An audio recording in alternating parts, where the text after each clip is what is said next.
So hello guys and welcome back again dito sa aking channel. So in this video is magta-transfer tayo ng mga danyo fry dun sa grow-out tank. Yon. So sa mga nag-aalaga dyan ng danyo or nag-breed ng danyo and problema nila magpalaki ng mga danyo fry nila, so need natin yan guys, fokusan. Yon.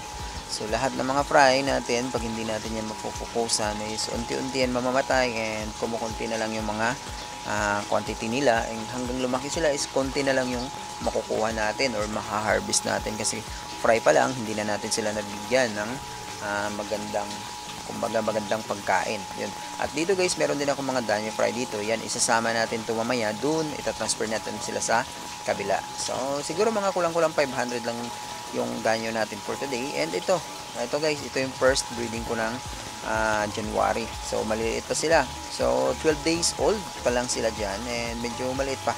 And ito rin yung first breeding ko ng Tiger Barb na green. So ito, next week siguro natin to ita-transfer din sa kabilang tank din. And yan. So ito, baby pa lang sila and binibigyan ko na sila ng magandang pagkain like BBS, yun.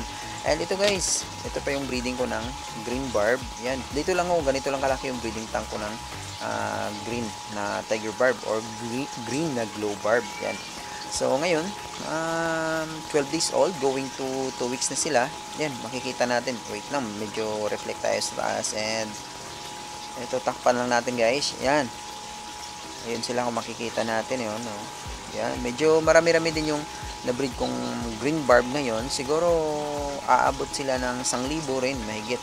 Yan. So ito, Green Barb din to. Ito 1 week old pa lang or mahigit 1 week kasi ano sila magkaiba yung breeding days nila. Yun, medyo nauna yung sa kabila, ito follow up breeding to. Yun, so ganun yung gagawin natin for today's guys and transfer lang natin sa mas malaking tank kung gusto natin talaga lumaki ng mabilis yung ating mga fry. Kahit anong fry yan, need nila ng malaking space. So dito natin sila guys ilalagay. And meron na itong naka-reading DAP niya rin. Yan, ito. Meron ng DAP niya itong sa loob. Yun, before ako mag-transfer is nire-ready ko na talaga yan. Meron silang live foods na makakain dyan. So every time na hindi tayo makapag-feed sa kanila, meron silang kukut-kutin na live foods. Yun.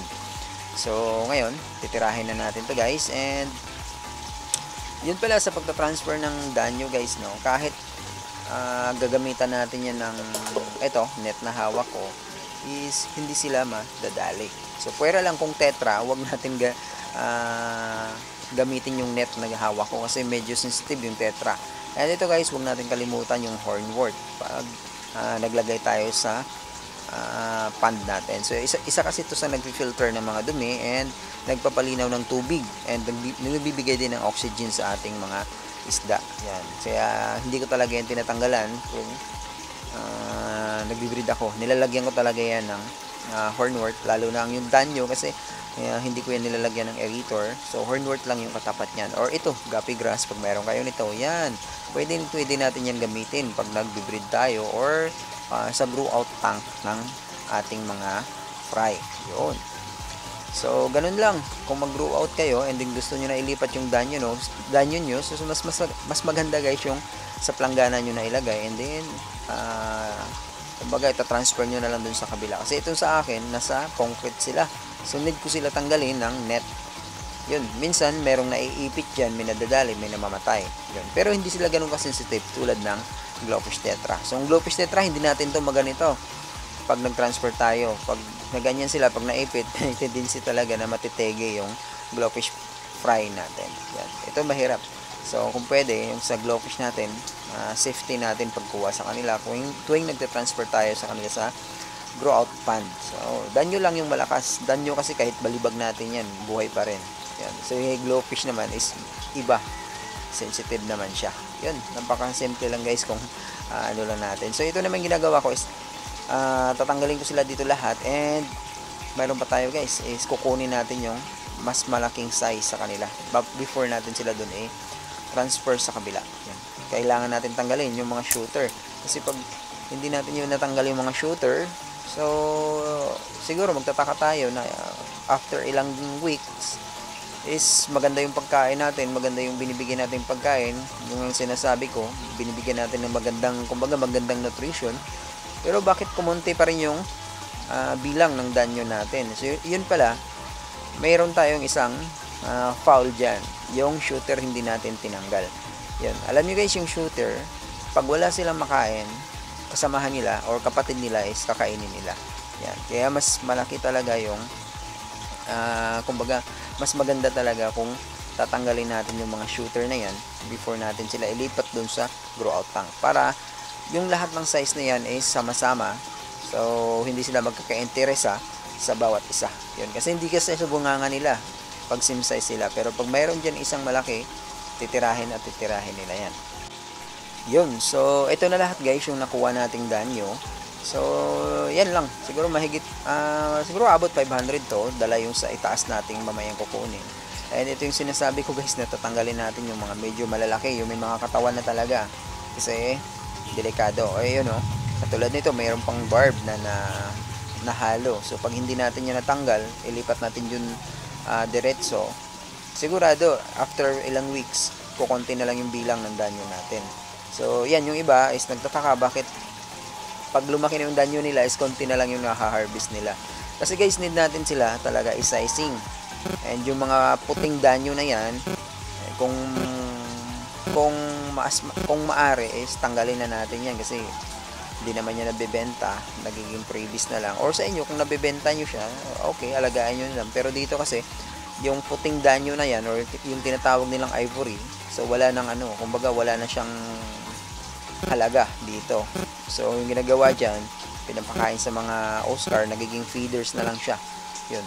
Kaya pag mayroon kayong makitang mga ganun, so pag wala namang halaga, huwag nyo nang feed nyo na lang sa mga Oscar nyo. So para yung mga feeds na like BBS na ipapakain nyo sa kanila, makakain pa ng mga colored danyo natin. Kasi ito kumbaga napakaswapang sa kainan guys, kaya mas mabilis sila lumaki yung mga puting danyo na yan. Yan. So pag hindi natin yan tinanggal, so malakas din yan lumamon ng mga kaori nila. Yan. Katulad nun, may mga barbs na tayong nakuha. So need natin sila tanggalin. Lahat guys, lahat ng mga malalaking danyo, mas maganda pag mayroon kayong extra tank na isi-separate sa kanila para mayroon kayong maraming maha-harvest tuwing nag-harvest na kayo. Kasi ito talaga yung problema kahit sa anong isda, pag shooter talaga kumakain ng kasamahan nila. Yun. Ganun guys pag nag-alaga tayo. And kumbaga buhay fish keeper, dito lang yung umiikot yung araw natin minsan. Yan. So namomonitor natin yan everyday kung paano yung pagpalaki. Yan. Sa mga experience natin. So ganun yung ginagawa ko guys. Tinatanggal ko na sila para hindi na maulit. Para kumbaga mayroon tayong produkto dyang 2,000 pag mayroon niyang shooter. So harvest na lang natin. Below 1K na lang yan. So sayang.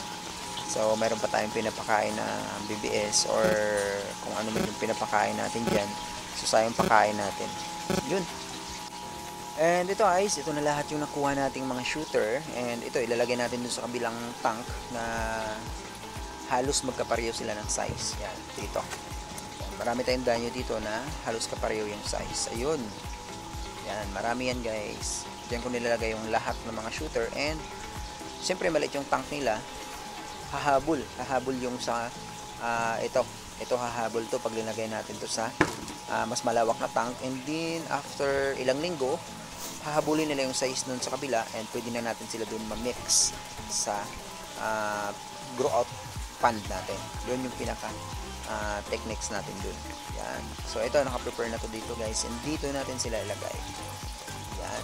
And yun nga, sabi ko is ito, meron ng laman dap niya and kompleto na lahat. And dito lang muna tayo for today's video guys, and don't forget again to subscribe on my channel for more videos.